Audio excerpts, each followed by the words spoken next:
What if you've been learning Logic Pro the wrong way? After 10 plus years as a producer and songwriter, I've helped hundreds of students navigate the ups and downs of learning Logic Pro. And I've also seen exactly what holds people back. So in this video, I'm sharing 7 highly effective tips that have helped my students go from absolutely knowing nothing to getting their music on Spotify. And it all starts with actually one small shift, one that could completely change how you approach learning Logic. If you were trying to become an astronaut, you wouldn't expect to go to space in your first year of training, right? NASA would think you're crazy. And that is a crazy thought. So why do some of you expect the same results when you first start learning Logic? Learning songwriting and music production within Logic takes a long time. Okay, maybe not as long as trying to go to space, but it will take a while before your songs start to sound good. But to speed that up, you should focus on these 2 things. Number 1, set the right expectations. This will give you the comfort in knowing you're not bad, you're just new. Number 2 is know where your destination is. Astronauts know they're going to space, right? They're going to the moon, let's say, and they plan for that. So where are you going? Are you learning Logic to be a full-time producer, a songwriter, a mixer? Is it a hobby, or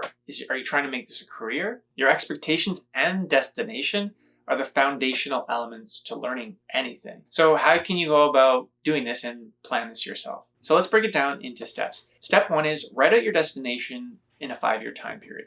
I like 5 years because it's long enough where you can actually get real results done, but short enough that it still seems within your grasp. Be clear and realistic. For example, I want to be a full-time music producer producing artists in my city or online. And writing it out on paper is really, really helpful, so don't undervalue that. Step 2, and you're not going to like this one, but I gotta say it anyways. I want you to tell yourself that in 1 or 2 years, you're going to have tried your hardest to learn everything about Logic and create music, but be okay that you're still making some pretty bad music. That sucks because you're going to be spending a lot of time making bad music and it's going to take time to become good, but this mind shift of your expectations is going to set you on the right foot. When I started, I did not have these expectations and I expected to be making world-class global hits the second week I was learning Logic, and that's just doesn't help. So recap, set the right expectations and destination. The next habit will help you narrow in on what you need to learn in Logic first. So last year I had a student who really wanted to level up their guitar and drum recordings because they just struggled to get the sound they really wanted to. So I asked them, okay, so for this week,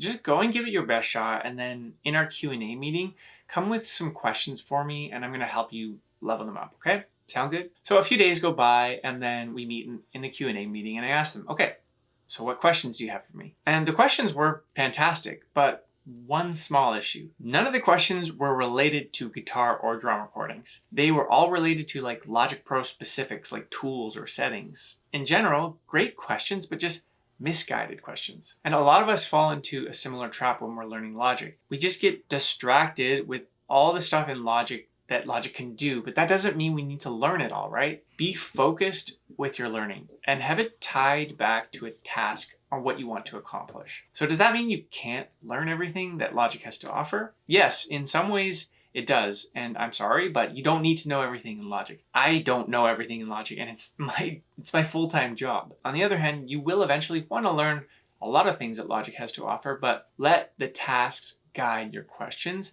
And don't let your questions guide your tasks. So, for example, if you want to get better at making guitar recordings, have those be your questions. Don't get distracted by mixing, settings, buffer size, monitoring, all the other nonsense that just you don't need to know right now. By the way, if you like this style of teaching and want to get better at Logic, I send a free 3-minute email every week with tips and resources. Check out the link below. Okay, next I'm going to show you how you can instantly jump into Logic Pro with tons of new ideas to start a song. Think back to all the dinner meals you had in the last couple of weeks. I know you might get hungry thinking about this stuff, but think back to all the dinners you had. Now, think what you're going to have for dinner tonight. What's it going to be? It's likely one of the same meals you've already eaten before, right? And that's because we're not trying to recreate fancy dinners all the time. We're sticking to what works. Choosing starting points for songs in Logic is much the same. If you're not sure where to start with making a song, stick with what's already been done or recreate or get inspired by your favorite songs. So how do you go about this and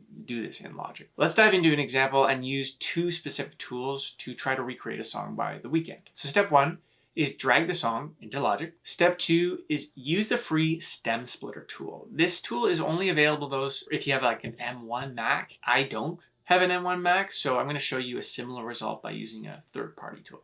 Step 3, Now we can separate the instrumentation. We can easily hear the chords, or we can see the tempo and timing or the groove of the drums.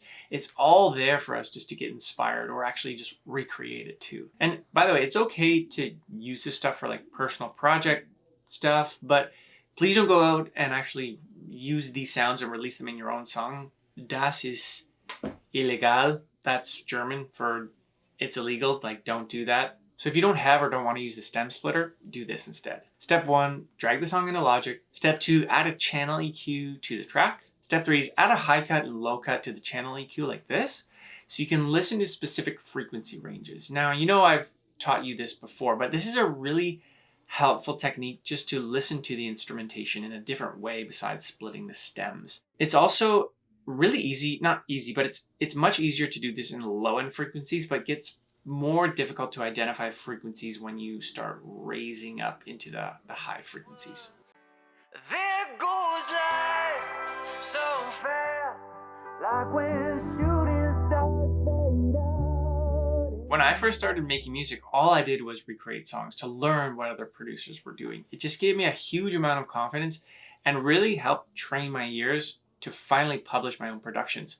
Which brings us to the next problem. So a common issue a lot of us face is publishing our music because of two really real things that I'm going to talk about in a second. But first, did you know that Beat It by Michael Jackson was almost never released because Michael and Quincy Jones, the producer, couldn't agree on a mix? They were trying to make it perfect. If you think of this, how many other songs have not been released because of perfectionism? For example, last year I had a student who was struggling with the fear of what other people would think of his music. I knew that fear was there, but he wouldn't admit it, and that's okay. I kind of nudged him and pushed him to get it out there. When he finally did, he told me, wow, I can't explain the feeling. It feels so good to have my music just out there and published. Thank you for pushing me to do it, he said. So perfectionism and like fear of what other people think are real, and I totally have that too. But when you're just beginning, don't let that take a hold of you. I know it's easier said than done, right? So let's talk about how can you try to remove this fear? One way I like to do it is just have an outlet that you can publish your music, whether it be private or public. You can start small with free sites like YouTube or SoundCloud, and then eventually upgrade to the big streaming services like Spotify or Apple Music. But if you'd prefer to be more private about it, that's okay. I think the practice of publishing music, even privately, is still good. Try uploading your music to something like Bandcamp, where you can actually still sell your music and make a bit of money, and use that link and share it with your friends and family.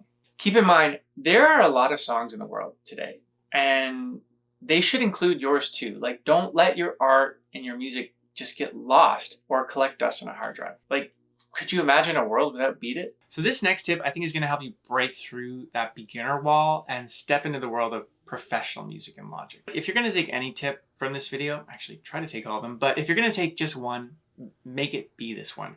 It still is what helps me most today. It's called the 2C rule. I've taught hundreds of artists how to make their music in Logic, and the difference like between the ones that make it and the ones that don't have to do with the 2C rule. Students who are committed and consistent always beat students who are inconsistent and just don't show up. So now that you know that, a lot easier said than done, but I'm going to show you exactly how you can try to stay more committed and be more consistent. So number one, make it easy to create the habit of practicing every day. Do you have a space in your home where you can create music without being interrupted?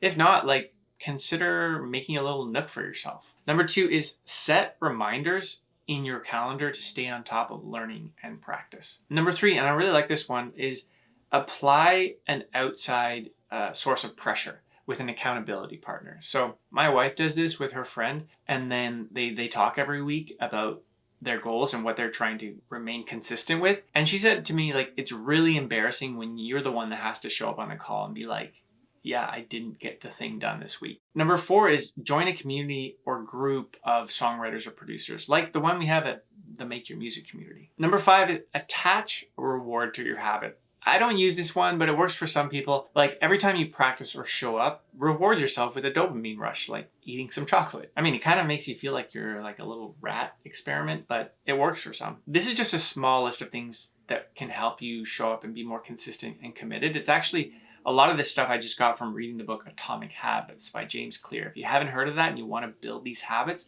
I recommend checking out that book. So next I'm going to show you the exact thing that took my recordings from Logic to super bland and beginner to more polished and professional. Your choice of sounds that you record or use in Logic are going to make or break the outcome of your song. I never really fully let that sink in. So let me say that again. Like, the choice of sounds that you actually put into Logic are going to make or break the outcome of your song. And when I first started, I rushed recordings, or I just picked the sound like of a preset or a quick VST or software instrument in Logic. And in the end, because of that, my song suffered. For example, listen to this earlier recording, which involved poor sound selection on my part. I'll leave flowers by the bedside, do the dishes in the rain. So if I was to do this better and actually pay attention to the recording and the sound selection, listen to this and let me know if you can actually hear a difference. I'll leave flowers by the bedside, do the dishes in the rain.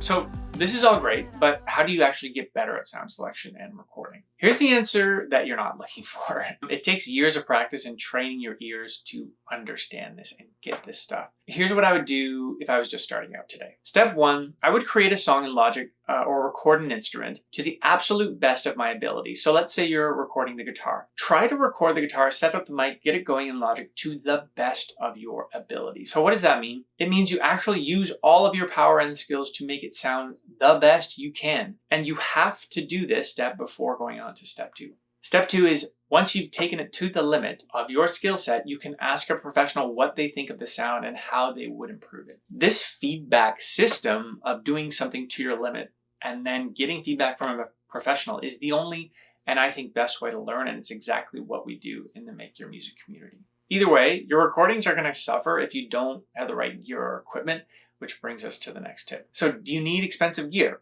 as a beginner? So good equipment and gear will go a long way, but when you're just starting out, just invest within your budget without stretching yourself. Like, let's listen to this comparison example and see if you can catch a difference here. So here's a vocal recording with a Focusrite Scarlett using a Rode NT1A mic. In total, this is about like a $500 setup. Flowers by the bedside, do the dishes in the rain. Now, same vocal, but we're gonna record with a UAD Apollo interface and a Neumann TLM mic. So in total, about a $2,300 setup. I'll leave flowers by the bedside, do the dishes in the rain. So the sound difference here is subtle, but the cost difference is significant, right? So knowing this, should you invest in better equipment? As a beginner, you should have an interface, you should have a microphone, some headphones, some speakers, and a MIDI controller. But if you're just beginning and your budget is $500, then just go within that budget. Like, don't stress too much about gear and all the stuff you need to have. It's more about the performance, to be honest. And it's that easy. Like, don't stress about these things too much at the beginning. Rule of thumb, purchase within your skill set. And then as you get better and richer, hopefully, then you'll know where to improve your gear. This brings us to tip 7.5. Give yourself a pat on the back. Learning Logic and music production is tough, but if you're not enjoying the process, then like, what's it all for? Seriously, just enjoy the ride. Like, if you apply these tips, you're gonna start to feel more confident in Logic. And if you're really serious about leveling up your production skills, watch this video here, and I'm gonna show you the ultimate guide to Logic Pro production. It's seriously like a deep dive video where I'm just taking you step by step through an entire process of a song that was signed to Universal Music, from song idea to final mix and master. So I'll see you in the next one.